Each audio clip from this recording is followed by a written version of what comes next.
예수께서 즉시 제자들을 재촉하사 자기가 무리를 보내는 동안에 배 타고 앞서 건너편 벳세다로 가게 하시고 무리를 작별하신 후에 기도하러 산으로 가시니라. 저물매 배는 바다 가운데 있고 예수께서는 홀로 무태에 계시다가 바람의 거스름으로 제자들이 힘겹게 노젓는 것을 보시고 밤 사경쯤에 바다 위로 걸어서 그들에게 오사 지나가려고 하시매 제자들이 그가 바다 위로 걸어 오심을 보고 유령인가 하여 소리 지르니 그들이 다 예수를 보고 놀람이라. 이에 예수께서 곧 그들에게 말씀하여 이르시되 안심하라 내니 두려워하지 말라 하시고 배에 올라 그들에게 가시니 바람이 그치는지라. 제자들의 마음에 심히 놀라니 이는 그들이 그 떡 떼시던 일을 깨닫지 못하고 도리어 그 마음이 둔하여 졌음이러라. 아멘. 오늘 그 찬양대원 중에 테너 파트를 맡은 한 청년이 있었습니다. 그런데 이 청년이 따끔 이상한 괴성을 내서 화음이 깨지곤 했습니다. 이 참다 못해서 대원 몇 명이 지휘자에게 이 사람을 좀 내보내 주십시오. 이 찬양대원을 좀 그만두게 해 주십시오. 이렇게 건의를 했습니다. 그럴 때마다 이 지휘자는 번번이 모르는 척하고 그리고 묵살을 했다는 겁니다.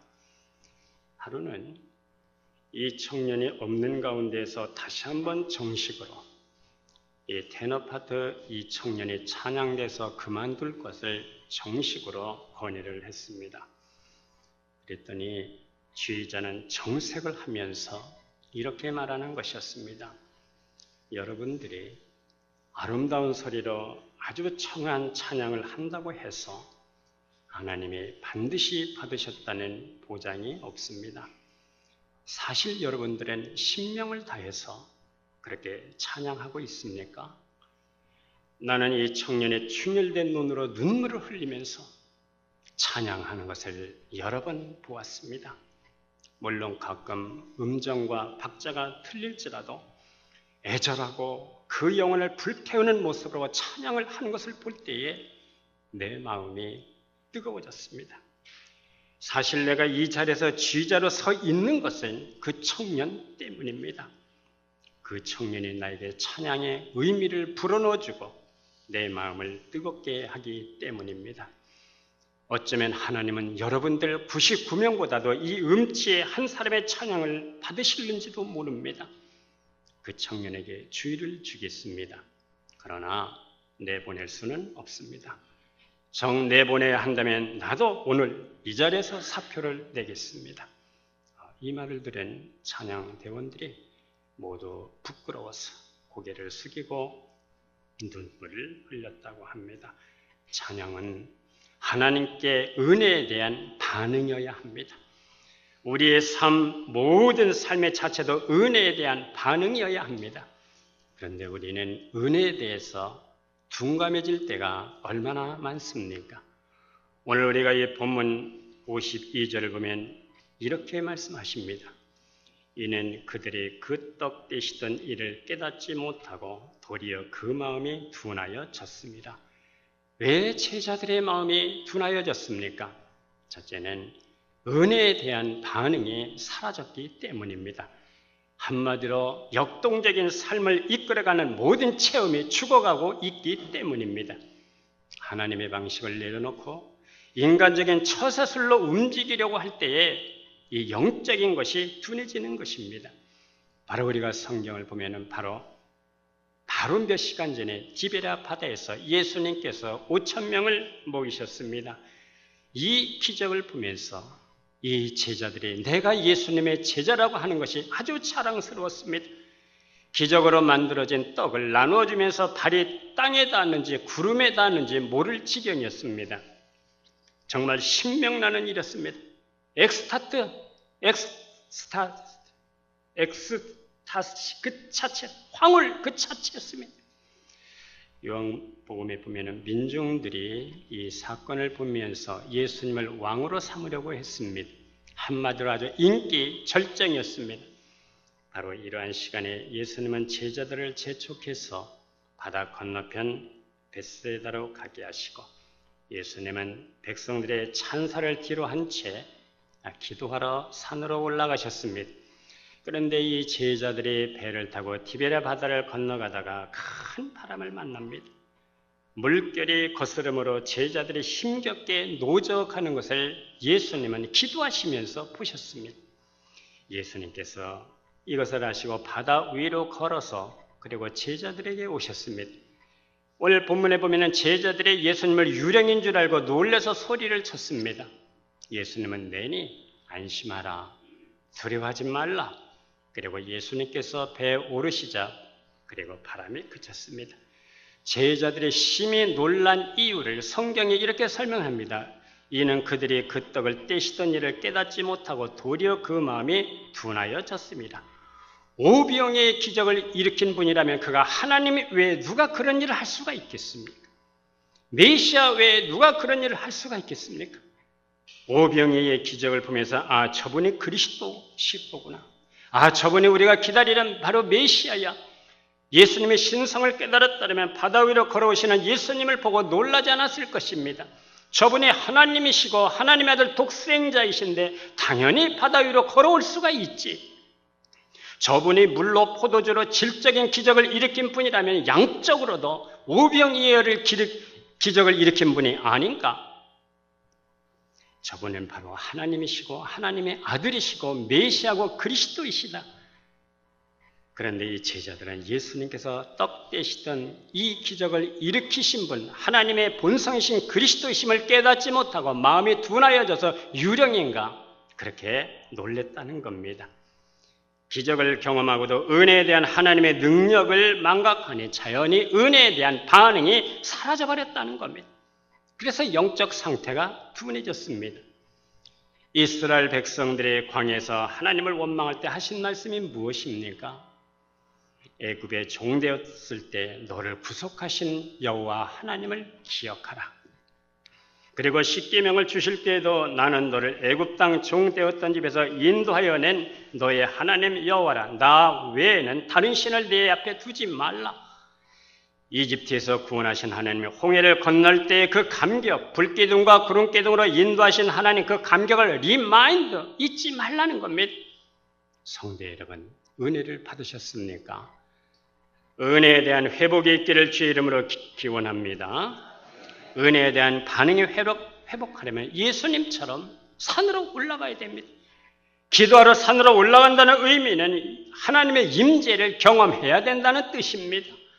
하나님의 임재를 잃어버리면 영적으로 마음이 둔해져서 은혜에 대한 반응이 사라지게 되는 겁니다. 영적으로 예민한 사람은 은혜의 시각을 갖고 살아가게 됩니다. 바울처럼 나의 나된 것은 하나님의 은혜, 하나님의 은혜에 대한 반응, 이 은혜 외에는 설명할 길이 없는 거예요. 은혜는 사람을 바꿔놓는 능력이 있습니다. 힘이 있습니다. 가치관이 새롭게 변하고 인생관 운명까지 바꿔놓는 능력이 바로 이 은혜에 있습니다. 그러므로 은혜라고 하는 것은 예수 그리스도를 통해서 우리에게 주시는 이 하나님의 사랑, 구원을 위한 신적 사건의 극치가 바로 은혜라고 하는 겁니다. 일할수록 굳어지고 자기 의가 드러나고 목이 굳어지는 것은 은혜 없이 일을 하기 때문입니다. 은혜 없이 봉사를 하기 때문입니다. 은혜 없이 사역하면 굳어지게 되는 겁니다. 은혜가 없기 때문에 엎드리지 못하는 겁니다. 은혜와 함께 일해야 겸손해지고 심령이 부드러워지는 겁니다. 저는 종종 책방을 갑니다. 책 목차를 보고 또 저자의 이름도 보고 또 내용도 이렇게 대충 훑어보고 그리고 책을 사가지고 이제 집에 와요. 쌓아두었다가 시간이 날 때마다 한번 읽어봅니다. 어떤 책들은 종종 읽다가 인내심을 갖고 읽어요. 인내심을 갖고 읽다가 인내하지 못하고 결국 쓰레기통에 버리는 경우가 많습니다. 왜? 인내심을 갖고 읽긴 읽는데 이 내용에 하나님을 만난 경험이 없어. 이 내용에 하나님을 경험하지 못하고 하나님 없는 인본주의 인간적인 시각과 눈으로 이 책을 쓰다 보니까 결국은 그러한 책이 나올 수밖에 없는 거예요. 인내심을 발휘해서 끝까지 웬만하면 읽으려고 노력을 하고 덮었다가 또다시 읽으려고 노력하다가 결국은 쓰레기통에 버리는 경우가 종종 있습니다. 은혜는 측량할 수 없는 하나님의 깊이, 높이, 바로 넓이입니다. 바울이 은혜를 받자 자기 힘으로 사는 것이 불가능해졌어요. 그래서 나된 것은 하나님의 은혜, 이 고백 외에는 다른 말이 필요가 없었어요. 교회를 나오면서도 담에색에서 만난 주님을 만난 경험이 없고 이사야 선지자처럼 고꾸라져 이렇게 하나님을 만나는 경험이 없기 때문에 여전히 자기 힘으로 살려고 발버둥 치고 있는 겁니다.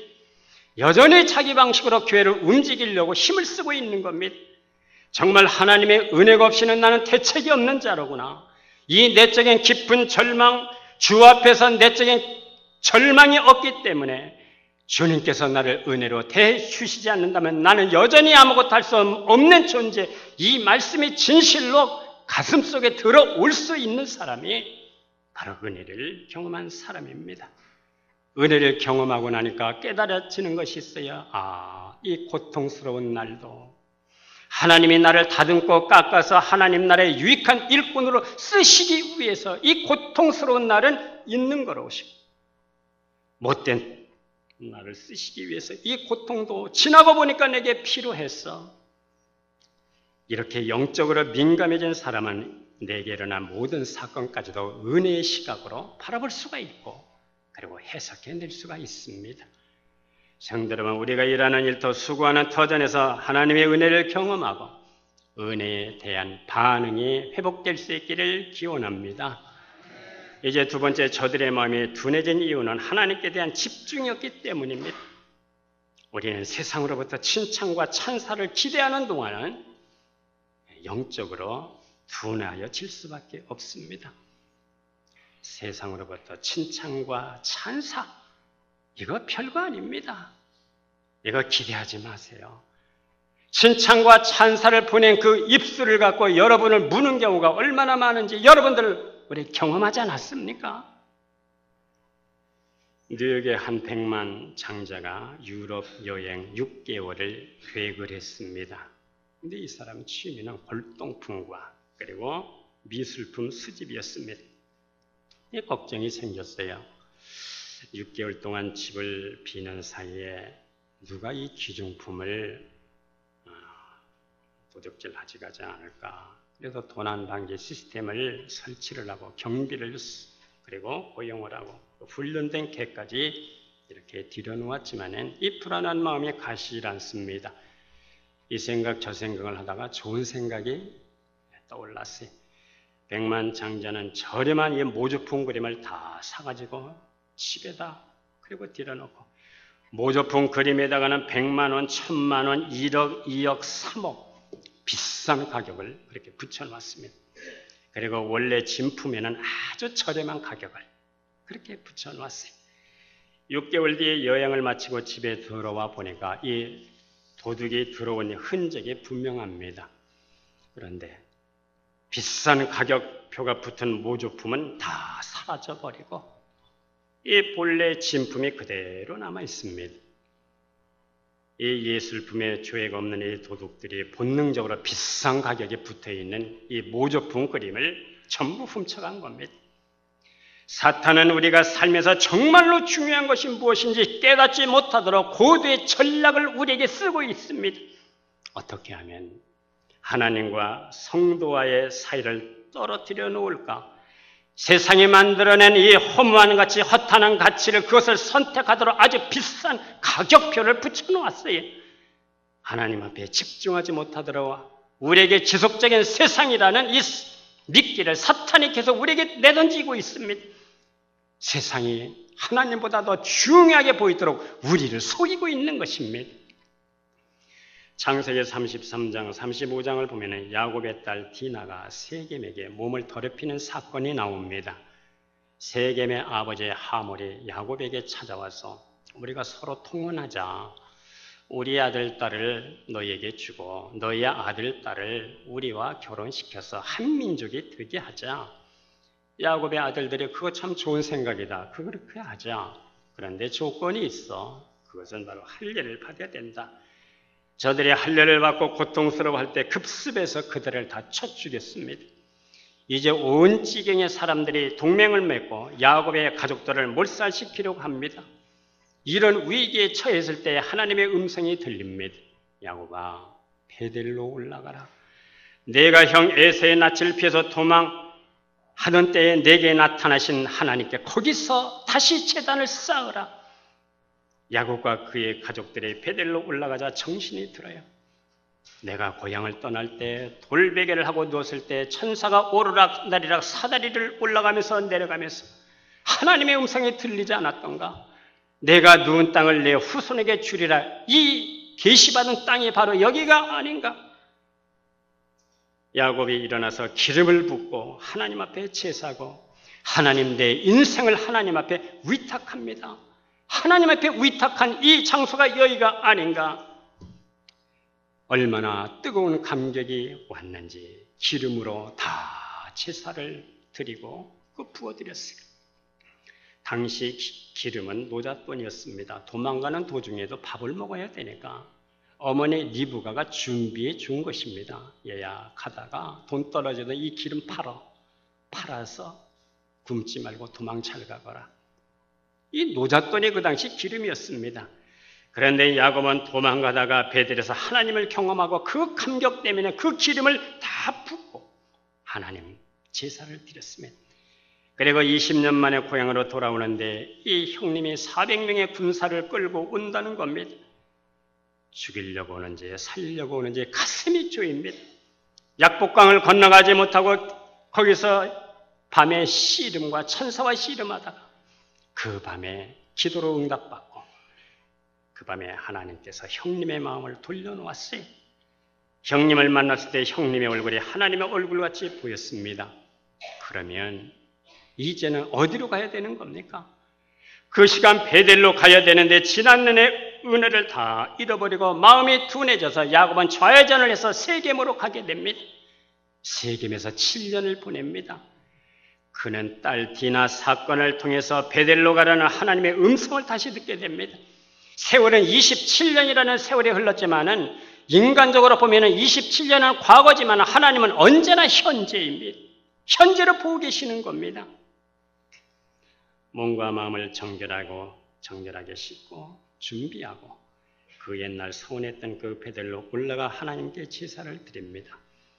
하나님께서 그 제사를 받으시고 그 골 사람들을 크게 두렵게 해서 야곱의 가족들을 지켜주셨습니다.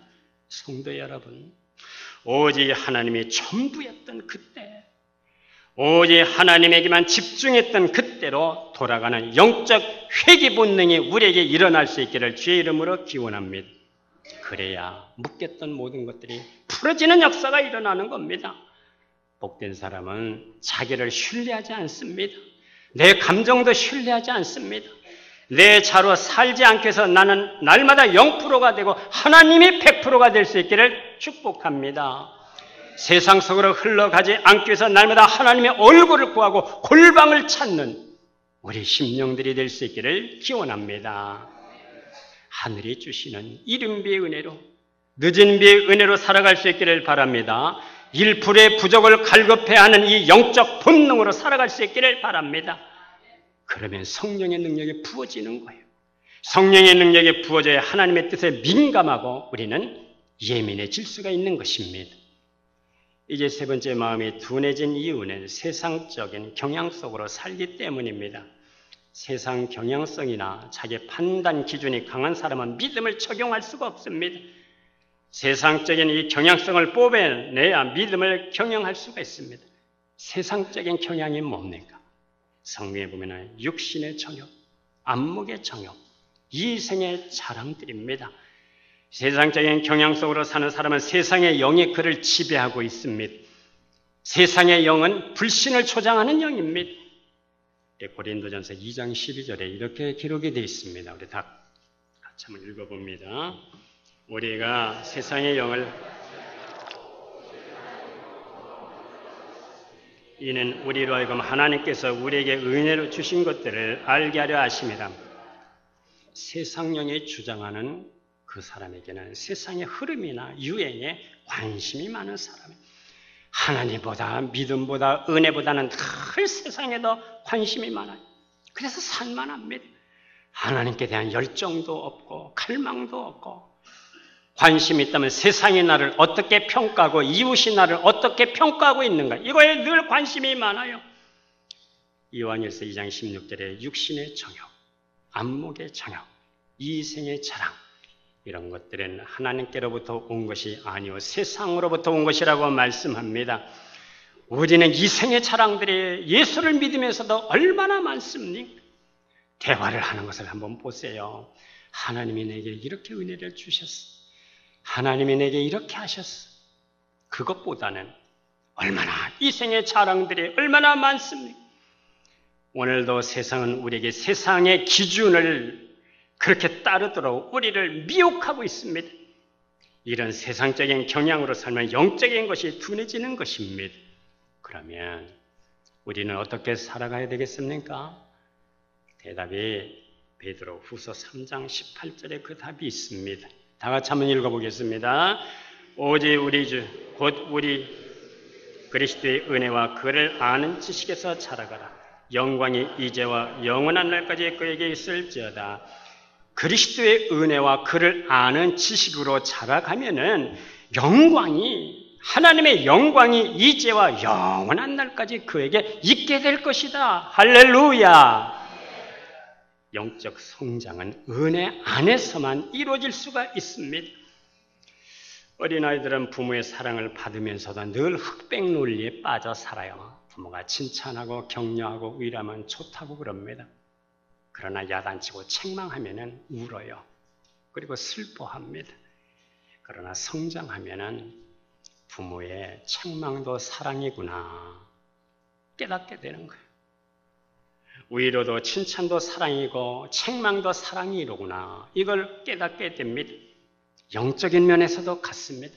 성장하면 실패도 성공도 다 하나님의 관심이었고 사랑이라는 것을 깨닫게 되는 것입니다. 내가 왜 실패했을까?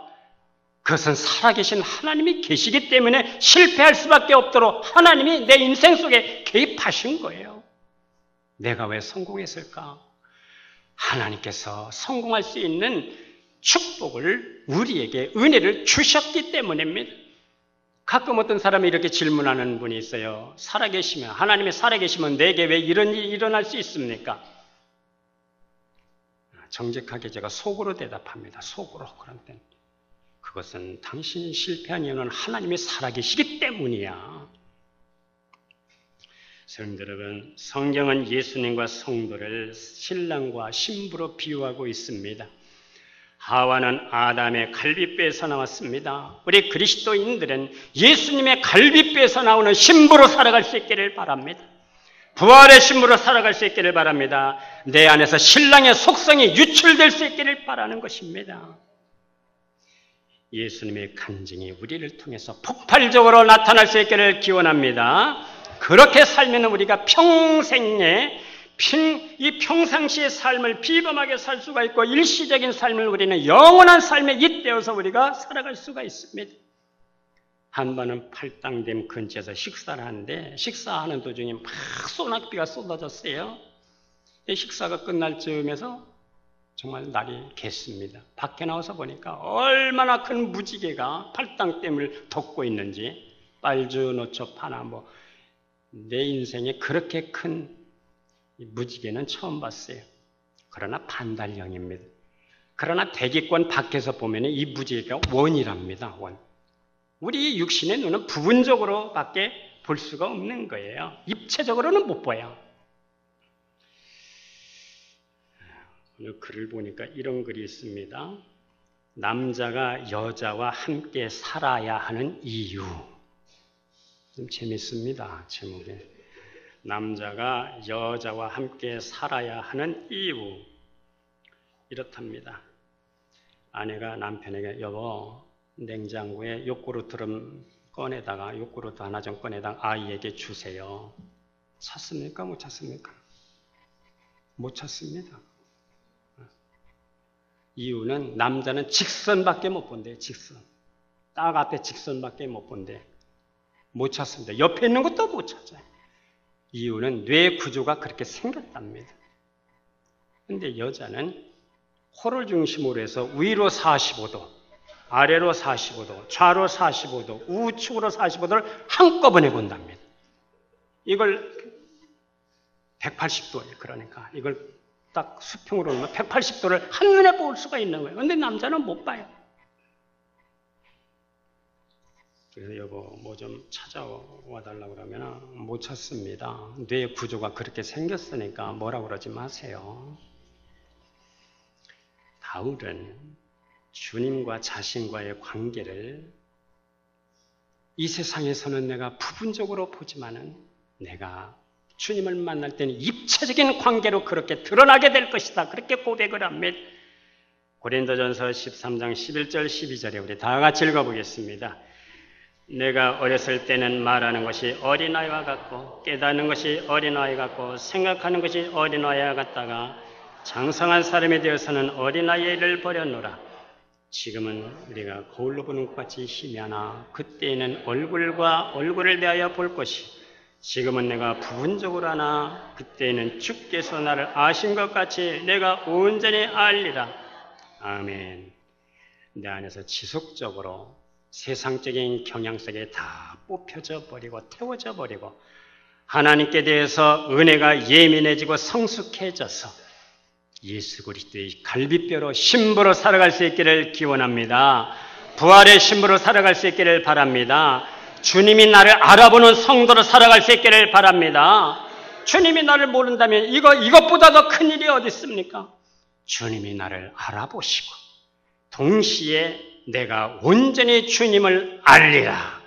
이 고백이 우리의 고백이 될 수 있기를 바랍니다. 예수님과 나와의 이 관계가 온전한 관계로 이 땅에서부터 살아갈 수 있기를 기원합니다. 기도하겠습니다. 하나님 아버지, 우리는 늘 은혜에 대한 반응으로 살아가게 하여 주시옵소서. 하나님 앞에 초점을 맞추는 우리의 삶이 되게 하여 주시옵소서. 육신의 정욕이나 안목의 정욕이나 이생의 자랑들, 세상으로부터 온 것들, 물들었던 오염된 것들이 다 뽑혀지게 하시고 에녹의 영으로 함께하여 주셔서 하나님과 동행하고 더불어 살아가는 것이 기쁘고 감사하고 즐겁고 행복한 우리의 믿음 생활들이 되게 하여 주시옵소서. 예수님의 이름으로 기도드려옵나이다. 아멘.